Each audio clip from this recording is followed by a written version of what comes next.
Hello traders, welcome back to another episode of Market Snapshot. Today we'll be covering our top stories with a focus on some stock movements and what's causing the market volatility. So let's dive into what's happening. So, Nvidia shares declined 2.5% after China launched anti-monopoly probe impacting the S&P 500. However, gains in Chinese stocks, fueled by stimulus optimism, balanced the market.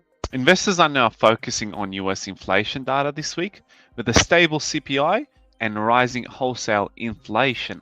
As the Federal Reserve eyes another rate cut, analysts warn about overheating in stock valuations. Moving into our next topic, which is about oil, and New Mexico is leveraging a historic oil production windfall to fund investments surpassing 2.1 billion in the FY 24-25, overtaking personal income taxes as a primary revenue source.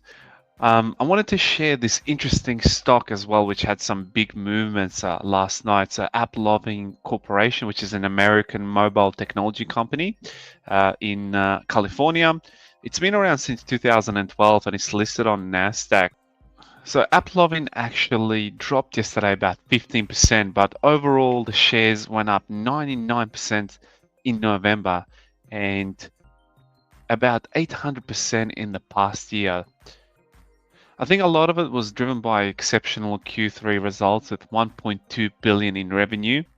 CEO Adam Ferrucci highlighted robust growth from mobile gaming and emerging e-commerce opportunities. The company advanced AI monetization tools and bullish forecasts have led to multiple targets upgrades, setting the stage for sustained momentum. So this one is definitely one to watch. It's quite volatile. Let's jump right into it. This week's economic calendar. Inflation rate out of China came out yesterday. So previously it was at 0.3 and the analyst forecast was at 0.5%, but it actually ended up being 0.2% as well. So today we've had the retail numbers in Indonesia and imports and export figures out of China. But most importantly, we had the RBA interest rate decision, which remains the same as before, 4.3%. A lot of analysts have predicted cuts towards the end of the year, but it looks like Australia is still struggling with inflation. And one way to combat inflation is by keeping interest rates on hold. It's going to be interesting to see how next year turns out to be. We've got the Japanese PPI figures coming out on the 11th of December, and then the big one is the inflation out of the US and core inflation as well. So previously the inflation rate year on year, it was at 2.6, and the analyst prediction is that it will be at 2.7%. Whereas the core inflation remains the same as previous in terms of the analysts' forecasts. Then we'll see how that turns out to be. So we know these particular figures have a stronger significance on the US dollar and other related currencies as well.